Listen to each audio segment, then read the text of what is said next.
some peace of mind. But TikTok said a gator drove a Jeep through the blinds. Florida man's at it again with fireworks and a goat. And someone married a ghost in a Dollar Tree coat. Hey, what in the Walmart rapture is going on? Aliens dancing in a Waffle House song. Karen's got a taser in the checkout line. And Dr. Oz just adopted birds to fight off crime. Oh, I'm just sitting here scrolling my jaw on the floor.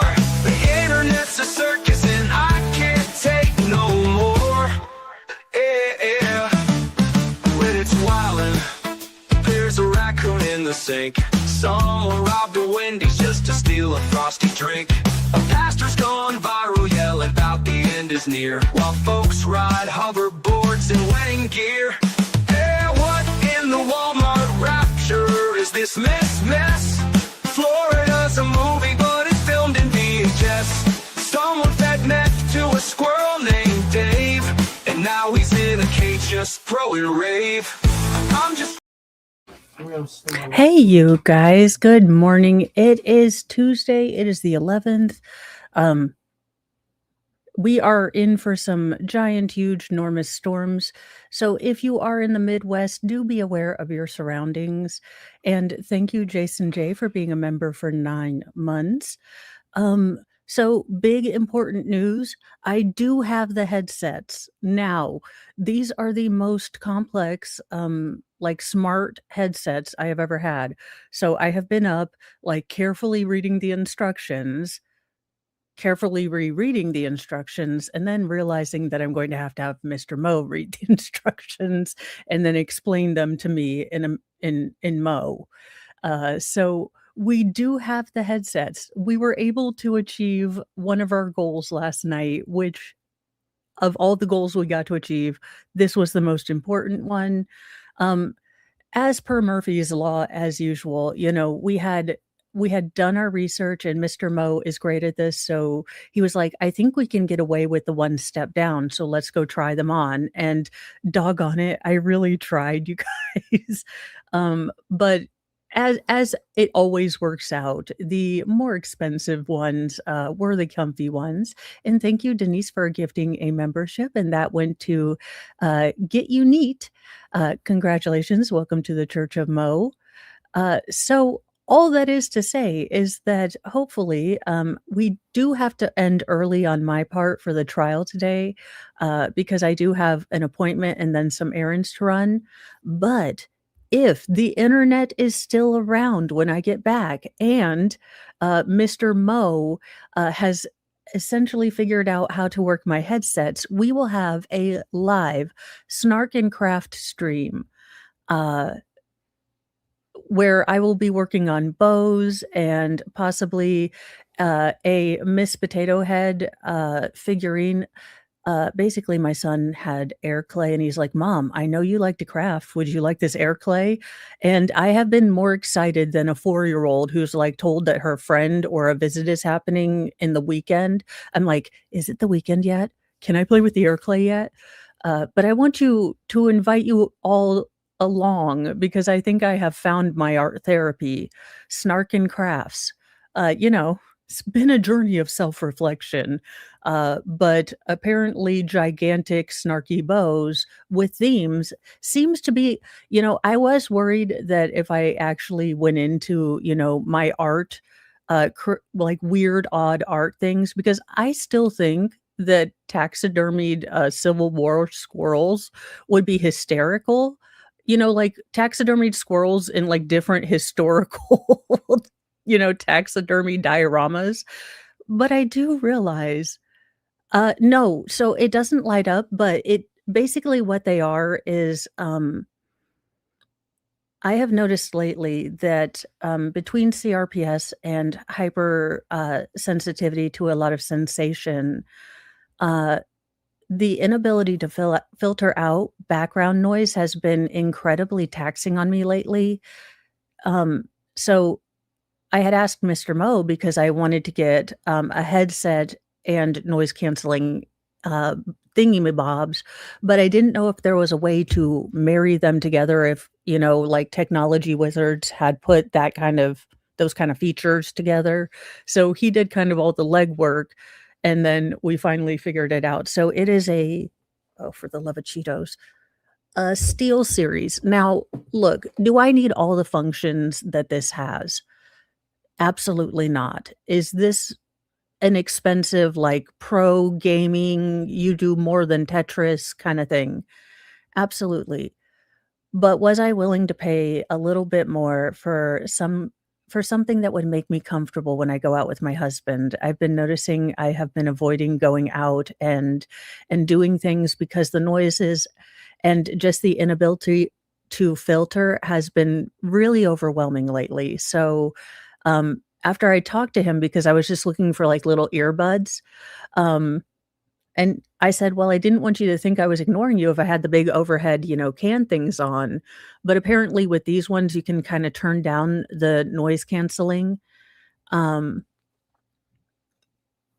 and I can still hear him, and, uh, you know, he didn't really find it disrespectful that I would have earbud or, like, big headphones on. So, it will be very, very interesting. I am excited, but as with everything, new technology terrifies the ever living hell out of me for some reason. Like, I am a confident person. Put me in a wig, a weird thing. Hell, put me in front of the Washington National Mall, and I will find some way to make people laugh. Make me get a lottery ticket, put me in a Sam's Club, with also, can we talk about something about Sam's Club? Now, I don't know, maybe I'm the only one thusly afflicted, but there should be a law against them using those, forklifty things in conjunction. Because when multiple of them are beeping, I shut down, I cannot move, I do not know what it is about the beeping, like, forklift things that my body simply breaks down. Um, Jason, the other reason I was looking for over the ear, is I am very prone because I don't, register pain the way other people do. In the past 5 years, I've had some. Oh, you can't? You might need to refresh. Is anyone else having audio problems? Because I am on the right mic, which is, you know, half of the battle with me.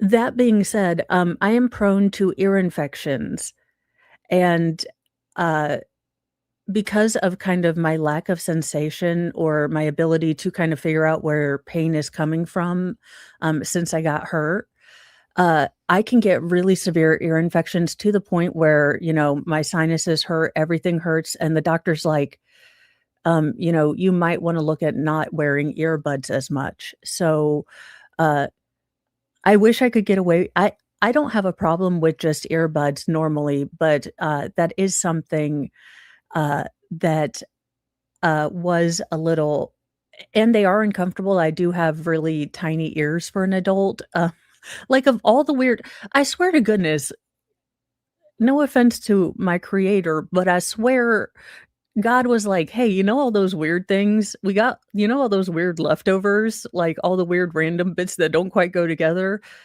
We got a mold." I honest to goodness sometimes feel like just an amalgamation of the most, like, weird, esoteric, like, personality quirks put together in one body. But you get used to it after a while, you kinda do. Uh, we do have some sad news now. I did have this story yesterday, but in full editorial, Mo fashion, I decided we had a lot of sad stories, but Dukes of Hazzard star and former US Congressman Ben Jones uh, had passed away on Sunday at the age of 84 after suffering a heart attack. Now, his death was announced by his wife, Alma Viator, an emotional Facebook post. I lost the love of my life today, she wrote Sunday. Ben passed from a massive heart attack. Now, Viator, who married Jones in 1992, continued. He was home resting in his favorite chair, waiting for the Braves to come on and whoop the Yankees. Uh, Ben had the most amazing, rich, full life. He loved and was loved by so many. He will be missed. I loved him so much. Now, Jones also served 4 years in the U.S. House of Representatives, what and was known for his role as Cooter Davenport on The Dukes of Hazzard. Mr. Moe, I felt bad. I was like, I always try to honor the people that have passed away, and and I just couldn't do it yesterday. And I love Mr. Moe because he will listen to my neurotic ramblings and then say, "Oh, well, it sounds like you did what you could with, the energy you had." He's like, "Well, I'm sure that you can, tell the story tomorrow." Whereas I am engaging in an internal moral, morality spiral. And he's like, "You can just do it tomorrow." We complete each other. He talks down my neuroses.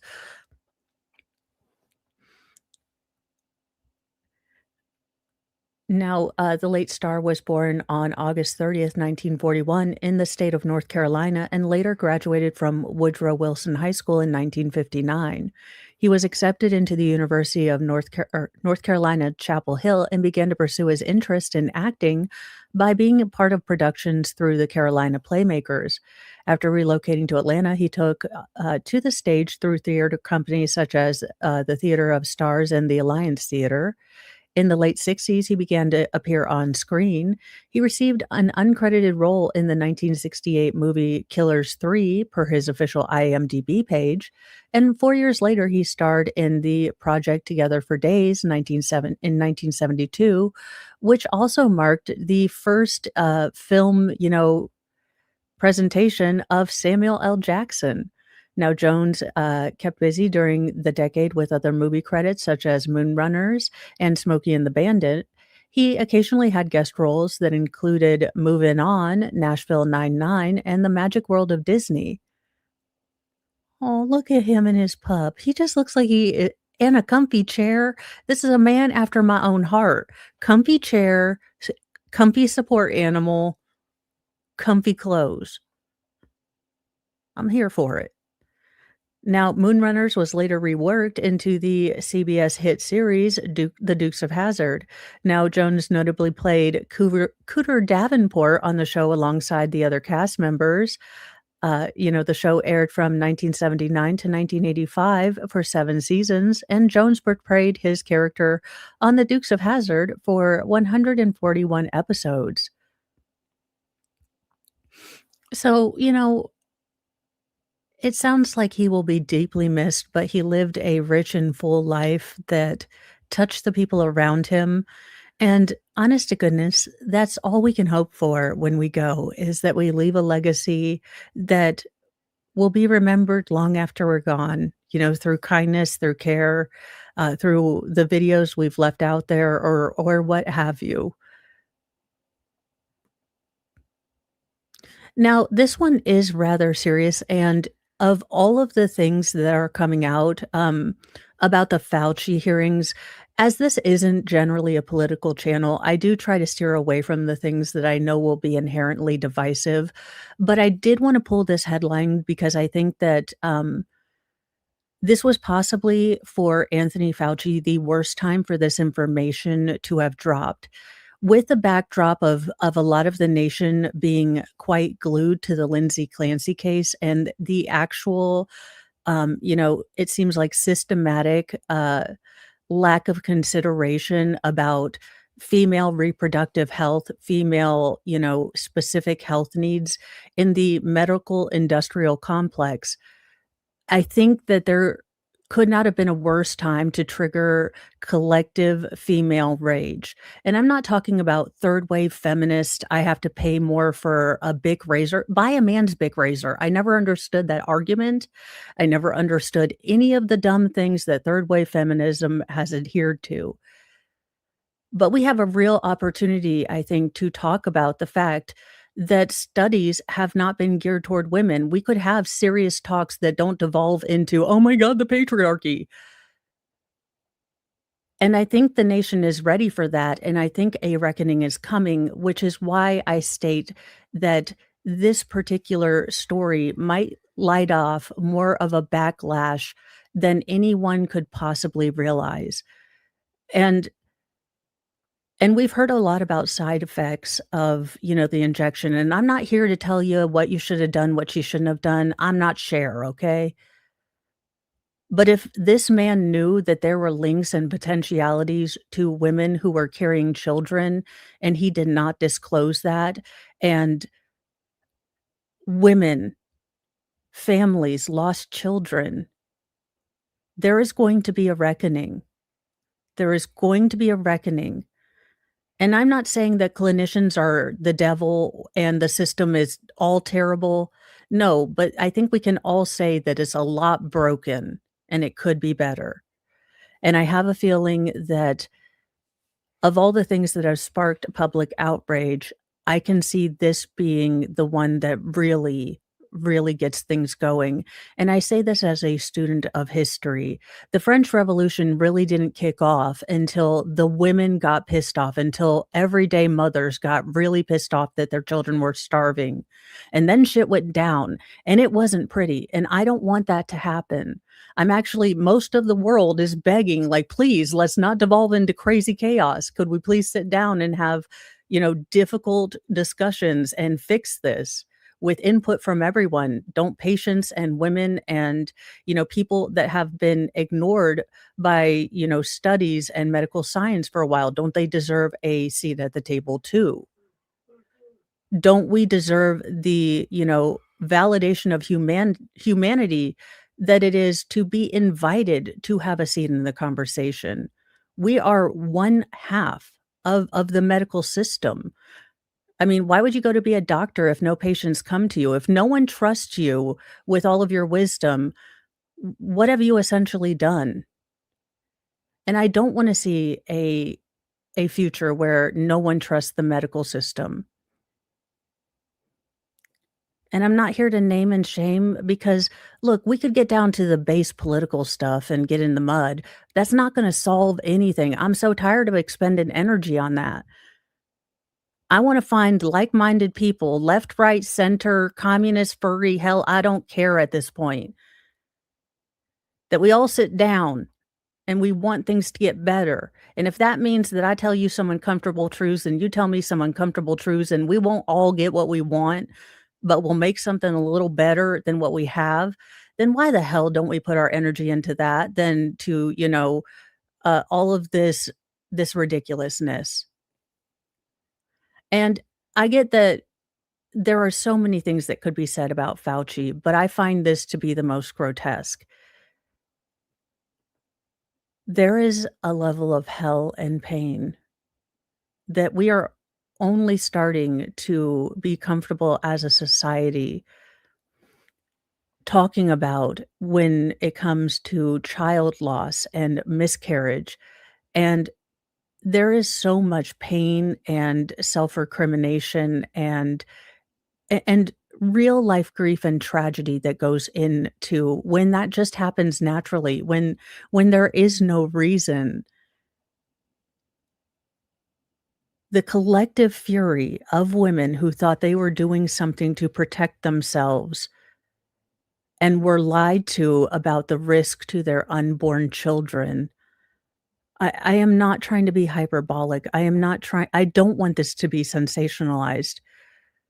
But if you thought the rage that we have seen thus far was monumental, I don't think you understand the pain and and the tragedy of, again, even if you only had that baby in your dreams and you only saw that positive, those 2 lines, you start to build a future in your brain. You start to imagine, the first day of school and, you know, what are they gonna look like? Is it going to be a boy or a girl?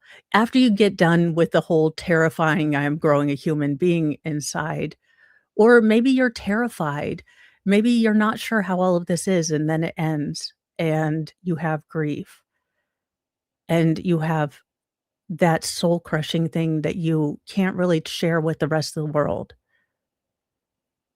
And then to know that medical information was kept from you, that denied you the agency. It goes back to agency.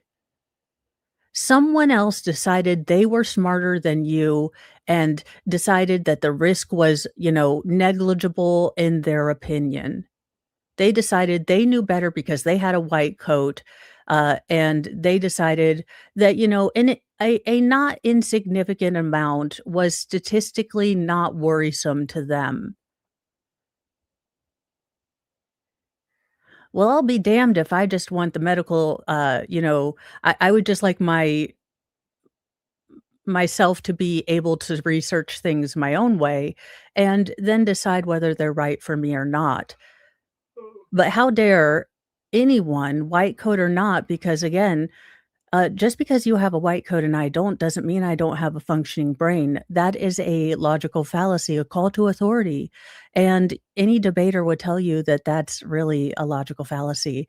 To negate that anyone without a medical doctorate could have a functional mind leaves a lot of wisdom, creativity, innovation, and potentially, future benefits of listening to maybe one of those people, one of us people who do not have a white coat. And I'm going to take you guys on a little bit of a story because I think in order to explain the brokenness that I'm talking about, and I do want to caveat here. I am talking about the medical industrial complex. I am not talking about individual frontline doctors. There are some good ones out there, and healthcare workers, nurses, respiratory people, physical therapists. My beef is not with them per se, but I'm gonna show you a micro example, a small little thing, and then explain how it presents in the macro. So, you guys have been with me. I started my unmasking thing and then decided I was going to talk to my doctor about possibly getting evaluated for ADHD or or autism or a combination therein, based on all the research I was doing and how um, the sample tests, that they have online were coming out. So I called my doctor's office and I said, "Hi, I don't know if I need to come in because this isn't a chief complaint that I've ever had, but due to my insurance, I know I need prior authorization to go to a particular evaluation center that is covered in network, um, but I would like to get an evaluation for ASD and ADHD, along with anything, I'm sure once I get there, if the psychiatrist or evaluator, thinks I need to go for the full Monty, um, the insurance will the insurance knows I'm nuts, so they're gonna approve it. Um, and so, I call him, I get reassured that, no, I do not need to make an appointment, and yes, they will just fax over. I had the fax number ready for the evaluation/behavioral center. I had everything set up so this would go smoothly. I get contacted by the behavioral center. They only sent over a referral for ADHD. Now, when you contacted us, did you want both ASD and ADHD? I was a little confused as you had indicated both. I rolled my eyes. I call my doctor's office. Well, I miswrote that, sorry, but also you have to come in tomorrow because we need to do a little treatment, a little visit because um, it's not been a chief complaint of yours. Your, stuff has never been about really mental health. So the insurance requires you come in. Again, not a giant ass big deal that my insurance is a butt monkey. But you know what is a big deal is that behind that call, behind that reach out for help was 3 weeks where I had done intensive research, where I was looking at my entire reality possibly changing because the more I researched, the more I was objective, the more I asked people in my life what they observed, the more real it became that I could possibly have this diagnosis. Now, I'm not, or a combination of one of these 2 diagnoses, um, that seems to have gotten worse because of the brain fog with the CRPS, and basically the only reason I am going in to get evaluated in the first place is I need the tools to deal with the overstimulation, regardless of diagnosis, whether I have something or not. Officially, I need the skills to not be overwhelmed to the point of tears in a Sam's Club, or, just constantly exhausted from masking. I need to learn those skills. I want to. I'm in a place where I am reaching out for help. But do you know what kills that almost instantly? When I realized that that all the work that I had put into doing this, being my own personal advocate, going in, knowing the doctor has limited time, doing my own research, testing, having printouts, that kind of stuff. And the doggone medical assistant wrote back or read back what I said to her, and she still couldn't get the message right. And then to, be told, "Oh, well, no insurance wants you to jump through this hoop." And I wanna tell you how defeated I felt when I got that text. I'm better now, like, it's a brand new day. I sent a message to my doctor saying there had been a miscommunication. I'm going to see him tomorrow morning. So in all reality, this will get fixed relatively soon. But I need doctors and clinicians to understand when people call you, we're not just a number, we're not just a patient. This is our whole world. It could be someone who has been masking for 42 years and is finally saying, "Hey, you know what? I need some help." And it might not look like hysterical crying or, loud and flashy, but it's just as important and it's just as valid as the person who does show up in extreme mental crisis. Because I have to be really, really out of control to present an extreme mental crisis. My cry for help is gonna be so, so subtle. It's going to be me reaching out and asking to go to a doctor, which is something for the past 2 years I haven't wanted to do. So it's and look, I don't expect the doctor to get the deep personal, emotional, uh the land before time Littlefoot journey that I had to go to get to this point.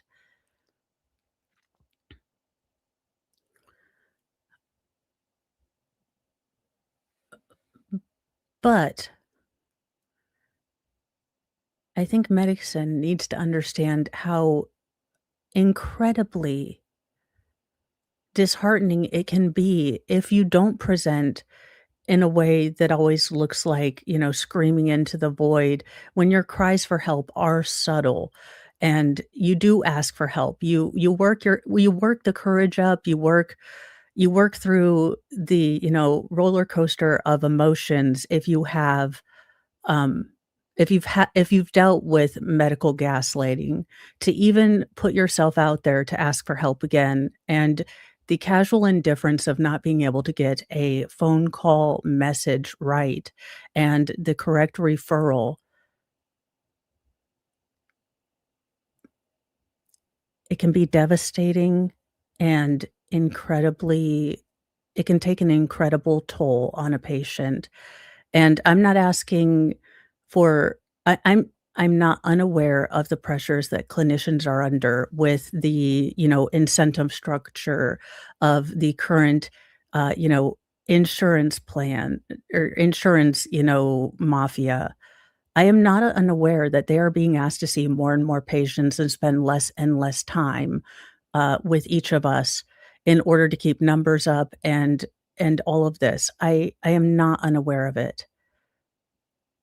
But if we all from all sides, if clinicians, if insurance companies, well, I don't think insurance companies have ever bitched, but if clinicians and patients both say and advocates all say that the system is broken, then why can't we sit down to fix it? Look, I know these are big problems. I know they're not gonna be solved in in one afternoon with pie in the sky ridiculousness or funny bows. But we can stop being stuck at step 1, which is being pissed off and heartbroken, and we can start making some small changes. You know, can hospitals have a patient oversight board? Can there be a patient advocacy, council?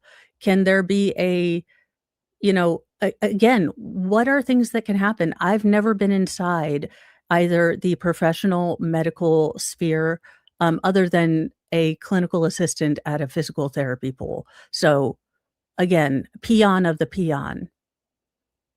I don't know how all this works. I don't know how to change it, and I've never claimed to. But if we all really want this, if both sides say they want this, then can't we make something work?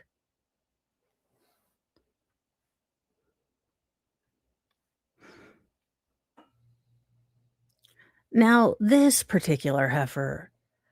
Now, I don't usually use this punishment, but, this particular heifer, this, uh, Komorowski, the young lady who took the life of a bride on her wedding night, um, now, apparently, her body cam footage of the night of her arrest has dropped. I have not had the emotional bandwidth to look at more weaponized cahoonitude, um, on camera, but it will be happening. Anyhoozle, this is not a punishment I normally give to people outside of the legal field, but I have a feeling that, they would either be besties or 2 are entering the ring and, 1 is coming out, and I find that I don't really allegedly in Minecraft, I'd pay for pay-per-view is all I gots to say between these 2. She is sentenced to being best friends with this chick. Oh, Sarah, she won't forget. She's an honor roller, no regret. No tears have touched her lashes yet. She's scribbling like a Shakespeare vet.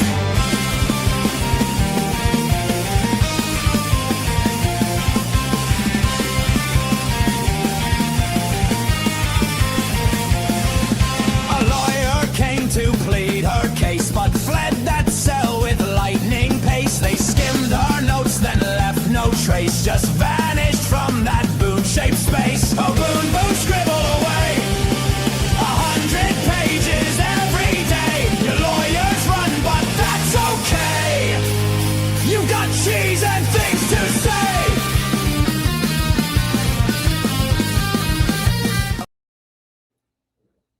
Now, I can only assume that this is the start of a beautiful cat fight, allegedly in Minecraft and only for comedic purposes. Cringeworthy. Oh, that you have to be a certain level to achieve that on YouTube, these days. The bar keeps raising ever higher, or my tolerance keeps lowering every week. Shows Jamie Lee Komorowski, the New Jersey woman who drunkenly took the life of a bride on her wedding day, casually grabbing the cops or gabbing to cops about her allergies, her favorite ice cream, and her new pet immediately following her arrest 3 years ago. Now she is 27, but she didn't have a care in the world. Now, part of this can be explained by the fact that she was inebriated to the gills, but it is rather jarring. It is incredibly crass and cringeworthy, cringe-embarrassing to see this woman not understand the havoc she has caused and the absolute entitlement and blasé-ness she shows. Again, a lot of it can be contributed to her blood alcohol level, but the fact that nothing even phases her as the police are trying to, remind her of the gravity of the situation at different points. It's not a good look, and I don't think much of the internet is going to give her that, even that little caveat of she was intensely inebriated. We would all look a bit stupid, intensely inebriated. What we don't do is get behind the wheel of a car. Excuse the vocal fry, I'm getting into character. I don't know about you guys, but, like, my allergies have been so bad. This pollen is killing me. She just babbled, on April 28th, just before midnight, in extended police videos. Like, what's your guys' favorite cereal?" She later asked the officers. Komorowski had just fatally mowed down Samantha and Eric Hutchinson's as they rode off in a golf cart from their picture-perfect wedding, taking the bride's life instantly and sending the groom flying. The young woman is now serving 25 years in prison for the fatal DUI and spent at least a half hour belligerently whining that she couldn't talk to her dad and haranguing the cops with comments like, "No one proved me for shit anything." But at some point, her attitude seemed to shift and she started buddying up to the same police she'd been harassing. These are her words, not mine. "Are you Filipino? My sister's boyfriend is Filipino, Hawaiian, and Japanese." Oh dear. She just kind of babbled before launching into a rambling tale about her own family tree. "I'm like 50% Polish. My dad said he was 100% Polish, and I just checked 2 years ago because 'cause I'm like, nobody's 100% anything." She added, adding that her family called her the dark sheep because of her tan and hair and skin. "We had like a bunch of bats in our backyard that would swoop in, and my siblings would be like, 'Bats like to sweep in on people with dark hair.'" From there, Komorowski went off on local South Carolina real estate and her hard-ass freight broker job, where she made mad money but quit so she could be happy. She even chatted about her new kitten named Theo and her favorite fast food joints, breakfast cereal and ice cream. F yes. Oh my god. Hells yeah. White Castle is such a vibe. McDonald's is like my live or die, forever for ebs. She said, singing at the end of the sentence, "I like a good old Big Mac, I like a good old 10-piece chicken nugget, and some good old McDonald's fries. Can't beat it." The other disconnect from reality. There's, like, so many people that say they hate mint chocolate chip, but I'm like, "It's good." My favorite personally is just soft serve vanilla with rainbow sprinkles. I'm a soft serve girly. Do you guys like poached eggs? I love poached eggs. It's like a nice soupy little eggy egg.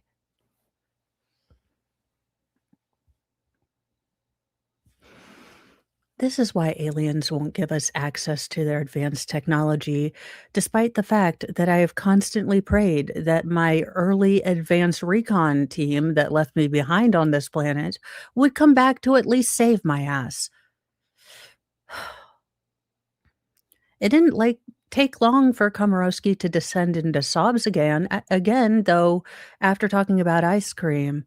Uh, to complain about wanting to go home and her boyfriend being worried about her. Then the 25-year-old driver was caught on body cam footage begging cops to check on Samantha just after she had run her car into the golf cart at 65 miles per hour in a 25-mile limited area. I do believe that the particular area was like a sort of almost like a golf community, but there are certain areas and certain communities. The one I can remember because I've been there is Bald Head Island in, North Carolina. You take a ferry there, but no real vehicles are allowed on island, so everything is golf ha cart travel. So there are, certain localities and places near beaches that do have these kind of rules that, if you are going to have a car, there are very reduced speeds. Sometimes, communities will bar cars. Now "Is she okay?" Komorowski asked bystanders. "Go check on her." Now, Komorowski claimed to cops that she had just had a beer and a tequila drink before the crash, but her blood alcohol level was 3 times over the legal limit. Now, Samantha and Eric, sorry, 34 and 36 respectively, had just left their lovely beachside wedding with by golf cart surrounded by friends and family. The bride was unfortunately found passed away in her wedding dress, while Eric survived with a severe brain injury and catastrophic, injuries. Not to mention that I believe that, the bride's brother and, uh, nephew, uh, were also on the golf cart, and both experienced, a lot of trauma and a lot of chronic pain, a lot of constant chronic pain, and that in and of itself is a life sentence. By the time Komorowski finally allowed her blood alcohol content to be tested after the arrest, she had more than 3 times the legal, drinking limit in her system. Now, Komorowski spent just under a year in jail after her arrest and was sentenced to 25 years in prison in December 2024 after pleading guilty to felony DUI causing great bodily injury or death and reckless homicide. Now, if you haven't seen the sentencing of this particular young lady, um, and you have followed the Mackenzie Shirilla case, there are definite parallels in, the parents believing that their child, was, a victim of circumstance rather than the instrumentality of the accident. So it was very Look, it was somewhat satisfying to watch her do this performative, "I'm gonna be a better person," and still get stuck with a consequence and basically lose her mind at the end of sentencing, um, because she thought she was gonna walk away with probation, and she took someone's life. Her choice to drive drunk took someone's life. So, yes, I'm not upset about uh, the the length of time that she got, um, but do expect, this particular case to be in your feeds probably a lot more as the body cam footage has now dropped, and I'm sure commentary channels will be going all the insane about it. If she is as repugnant as it sounds, um, it's going to be one of those reaction videos where you're gonna jump from content creator to content creator just to see each content creator react to the level of entitled, like, obliviousness, with different facial or expressions. But we have got some headlines that will make you scratch your head and really send a strongly worded letter to CERN. They need to stop screwing with our reality. I barely get used to the one we're in, and then yoink, a whole new level of stupid is achieved. Buckle in, you guys. These are some of the craziest stories. I think the universe knew I needed some chuckles because dear Lord. The key keep its grove, thou glowing shrine of thirst traps, scams, and dollar signs. We chant in tones both grim and low, for virtue fled a long time ago. Kyrie eleison, Christe descendat, final from Jesus return in wrath. With six-pack listening, sword in hand, he cometh swift to cleanse the land. Imagine being this kid and knowing that your mom is suing because you definitely are a disappointment and not up to specifications. Like, for me, it would be an existential crisis. Like, at what point did you know you had baked a defective product? Like, was it at 3 I started showing signs that you had not gotten the product you had ordered? A woman has found out that her fertility doctor is actually her child's real father after he lied that the donor was a healthy young medical student. I look, this is terrible. This is awful. This is so gross. But he used to be a medical student. If only he hadn't said young, he could have gotten away with it. And I'm guessing he's not healthy either. I don't know. Why? Just all the why?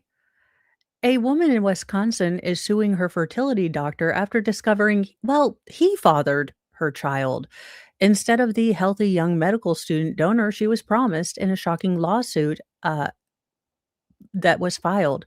Now, Mary Elaine Luxich, 71, was a patient of Frederick Dietman over 40 years ago when she was artificially inseminated with what she thought was this young college medical student donor.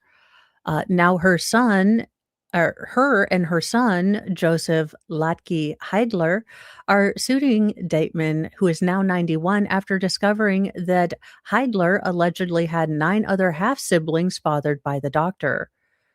And this is an incredible breach of trust. This is such an incredible abuse of power.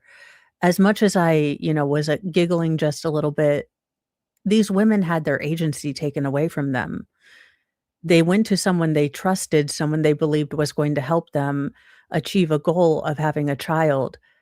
And all of that, I have no doubt that this mother, as much as I joked about when did you first know I was a disappointment, this mother loves this man. She's loved him since he was a baby into a little boy, into the man he is there.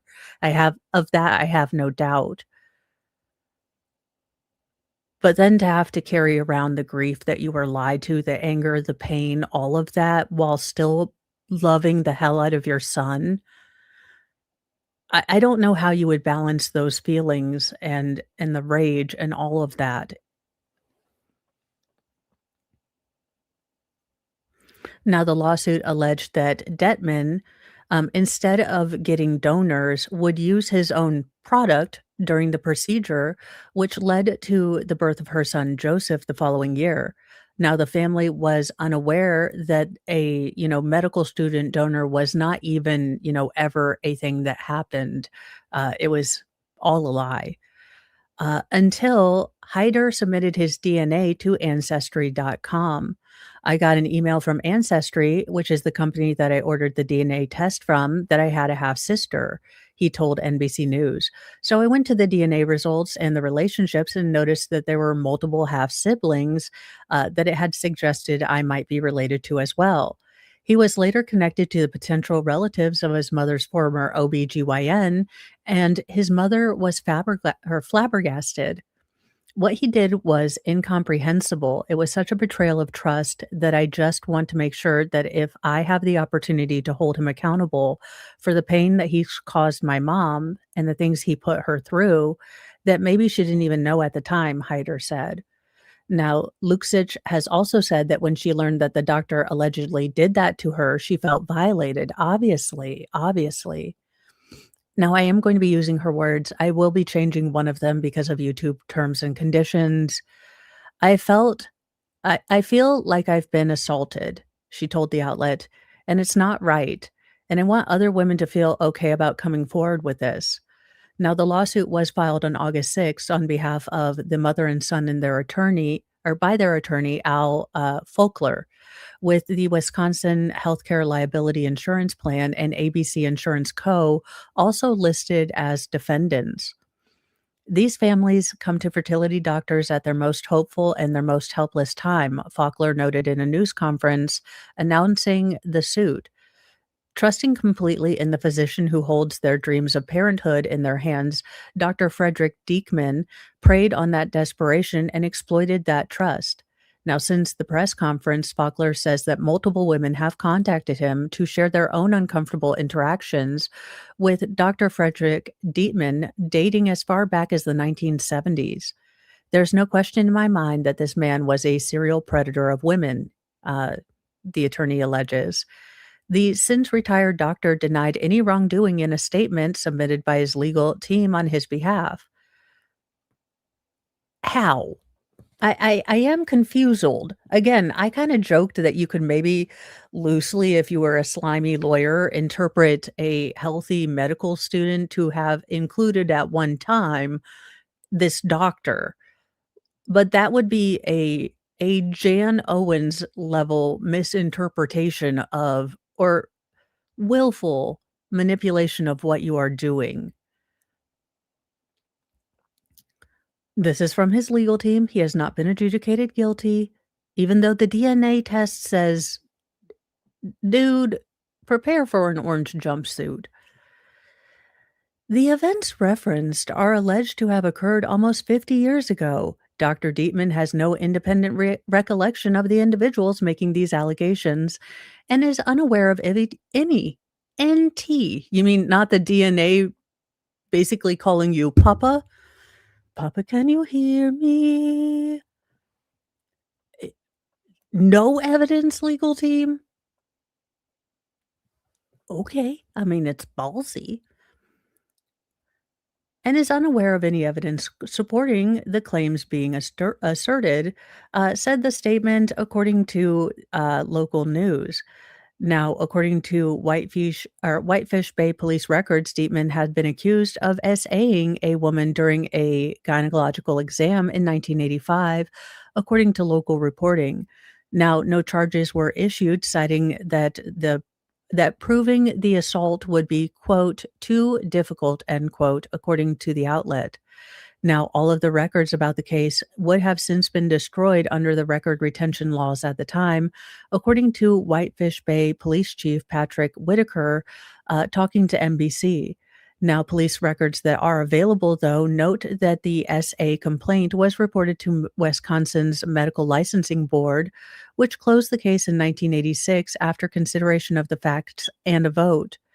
Now, a spokesperson for the Wisconsin Department of Safety and Professional Services told NBC News that it doesn't have records of closed complaints from that long ago.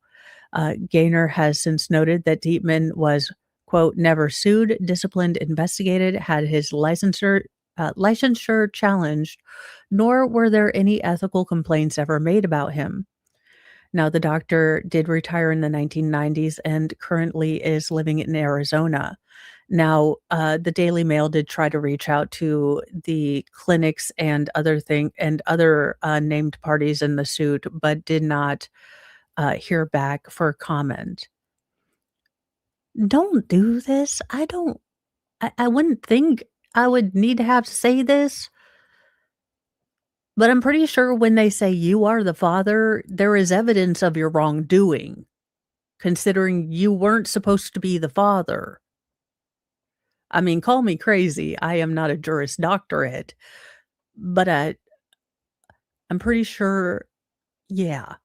Now, this next story is why I am going to start actively promoting being an inside cat. Look, between Final Destination, peopling, and headlines like these, stay in bed, allegedly in Minecraft. Like, what in the Final Destination effery is this shit? I'm already look, I am already afraid of tanning beds because of Final Destination. I am too pale to be stuck in a tanning bed for 20 minutes. I would die, okay? Lumber trucks, driving behind them, all of it. All of it I have learned from Final Destination, and now I have to fear elevators too. Wild video shows an overly packed elevator plummeting several floors to the ground inside a Russian high rise, leaving 4 men with broken legs. Now, authorities say that the nightmare scenario unfolded in an apartment building in Dagestan after 9 passengers got inside the elevator. Now, the elevator did have a warning and capacity sign that said 6 people. But when you're a little drunk or dyslexic, hell, 6 looks like 9, so what could go wrong? Footage shows the elevator suddenly jolt down, violently knocking passengers into each other and putting them to the floor. Yeah, don't play elevator, stuff. The elevator had fallen 50 feet from the fourth floor to the ground, according to officials.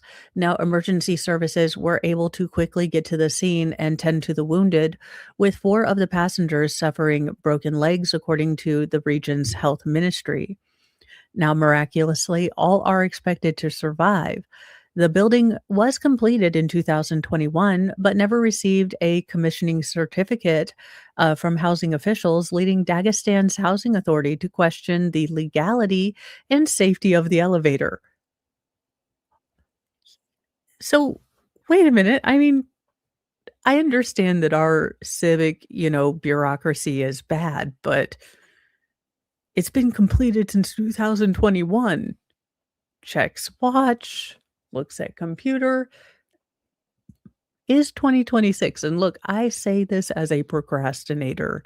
I would have probably gotten around to at least checking the damn building at least a little bit. Now, a criminal case has been opened by Russia's investigative committee over a failure to meet safety requirements. The building where the elevator plunged is said to be one of the 180 allegedly unauthorized high rises in the region. We just have bootleg high rises over in Russia. I did not have that on my bingo card. Now, I know this looks like a story where people have been asshats, but we cannot confirm that right now. But I do want to focus that an entire town seems to be coming together to try to help this cat who does seem to have gotten into some sort of chemical or paint or something. So the entire town is trying to come together, but I do not know how this cat got painted. Now, should a douche canoe or butt monkey be in charge or responsible of this, we will bring out Lord Chippy figuratively and, in Minecraft, because don't mess with aminals. Like, that's all I ask. Don't be a dick to kids or aminals. Like, I get adults, not everyone's going to be your cup of tea. Just don't be an asshat. Like, if you don't have nothing nice to say, don't say nothing. Like, but don't be mean to cats. Don't be mean to children. A mystery cat covered in red dye has been spotted wandering around in Texas City, but officials are cautioning the public not to help the feline despite their concern. Now, rescuers are trying to coordinate efforts to capture the gray cat that appears to be covered in matted red splotches after she was seen lurking around in the League City area. Now, residents should not be tempted to catch or put out food for the red friend. Additional attempts to approach her can hinder their trapping efforts. So, authorities are aware they are trying to give aid to the cat. But if, a bunch of people try to interact with a feral cat, it will simply disappear. We are aware of a cat that has been seen around the community with red dye or paint on her fur, and we want everyone to know that this baby is not forgotten. League City Animal Care wrote in a statement. Our team is actively working to safely trap and get this cat into our care so she can receive the attention she needs. In Monday's update, rescuers said they were still working to safely trap the red kitty with help from cat caregivers near the feline's stomping grounds. Images of the painted cat sparked concern among community members, some of whom grew suspicious that it could be tied to a dogfighting ring. I could be wrong, but aren't quote unquote painted animals used in association with rings? I had no idea this was even a concept. I thought maybe someone was painting something and she got in the way. If so, guard your earballs.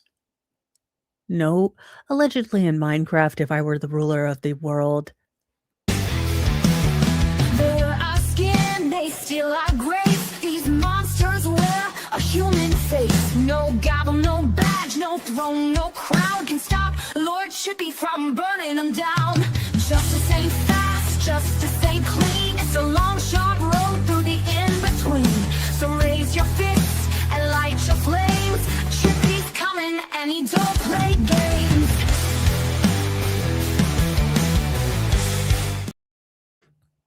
So there were also worries from the community that there could be these illicit, animal fights going on, and this could be an indication of it.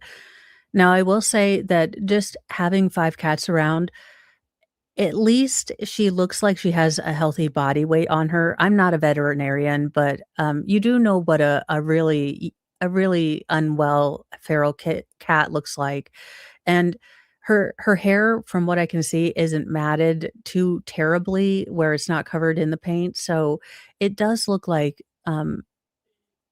despite the paint, she seems to be able to be getting food and hydration, which I'm sure is a big concern, not to mention what that is doing to her hair and her skin. I hope that police are involved, to catch who did this. You know someone has a video of this being done, another user said. Now, local law enforcement has not yet made any sort of announcement as to whether there is an active investigation or any sort of potential, animal cruelty charges per local news. But I just thought that it's a sad story, but it highlights, look at the community that came together. Um, you know, I often make fun of my Nextdoor app because I like to call it the Bitty Bitching Network, but occasionally, um, you will get something on there like, there's this, feral cat gentleman, and like a picture of a cat will show up, and he hasn't showed up in a couple days. He's not my cat, he's a community cat, but I'm worried about him. And that Bitty network is on it. Like, we have located Jerome, he was with Judith, and he was having fancy feast. So, it is nice to see that we humans, we community, as much as, I call it the bitty bitching network, when people really care about something, um, they do step away, or they do, come together and help. We were able to donate a lot of clothing and wash machines when a person in our neighborhood experienced a house fire. Everyone was like, "Hey, if y'all need, we've got an extra room, we've got this, we've got that." So as much as they can be a source of constant ridiculousness, they're also pretty good. And on that note, I wanted to leave you with one of possibly, my favorite movies. Okay, strike that. My absolute favorite movie, and possibly the best statement to carry in with you. I know I have to kind of get out of my comfort zone today, and, I am sharing with you guys the clip that I play, sometimes on a loop to remind myself that I I'm out of my comfort zone. The Bethune-Moe theory, because I adopted this. What a magic movie to come out when I was 13. To the creators of Angus, as an 11-year-old who uniquely felt alone and different, and, the kind of wonderful universal part of teenagedom is even the popular kids felt awkward and weird. But to the creators of Angus, a little Mo needed this. A little Mo needed to know that someone out there got it. Now, y'all, I'm not telling you to avoid all your adultly duties and watch Angus today, but if I had share-like powers and the ability to avoid all of my personal responsibilities, that's what I would do. But thank you. Thank you to the creators of all of the shows that I've never been good with my feelings. I've never been good at feeling connected with people, but every once in a while there will be a movie like Angus who will just it will hit at the right time. And we all have these movies or songs or things that just hit us at the right time. And they give us that message that we needed to hear right then. And the fact that someone else put it on screen and wrote about it, gives us that universality. that we needed to feel in that moment of disconnection. Now, quick note on a serious note, Midwest, my Midwesty besties. We are apparently under DEFCON Stormpocalypse 12. Um, I'm no weatherologist, but both Hagatha the Leg and the artist formerly known as the Good Leg are are acting up something fierce. Now, that's usually not a 100% indication we are in for some pretty bad storms, but my legs usually don't hurt this bad this early in the day. So do be aware of your surroundings. JKD Buck put Max Velocity and Ryan Hall up there, but you know, don't doesn't mean you have to be scared. Don't go, buying all the toilet paper, but keep aware of your surroundings. If you don't have access to a, underground area, maybe spend some time before any weather hits, thinking of a safe place you can be. If you know people that live in trailer parks or, not so stable structures, reach out and reach out to them. Let's not let's make sure everyone around us is okay. Normally, I say go out and give compliments and stuff, but check on the people around you. Y'all, it's probably gonna get scary out there. Um, so let's do our part and check in on those around us and, those, that maybe don't have all the shelter and things like that. Let's be our own, protectors and work on being safety nets for each other. Alrighty, you guys, I'm going to start. So, by executive decision and the fact that I do have a semi important meeting that I cannot have a functional migraine through, we are going to be going to, I believe, nurse practitioner Paul from yesterday. I can't deal with the cross of Jennifer Tufts right now. Um, I have to be functional for this meeting. So we will take care of the last couple witnesses from yesterday and then head in today. But I will have to leave around noon. And then hopefully we might be able to come back and do more this afternoon. But honestly, we might be just taking shelter. I wish you guys safety and good luck. You don't have to be terrified, but just be vigilant of where you are and what you're doing in the weather because it is supposed to get yucky out there. I will see you guys at 10 for Lindsay Clancy. Bye, you guys.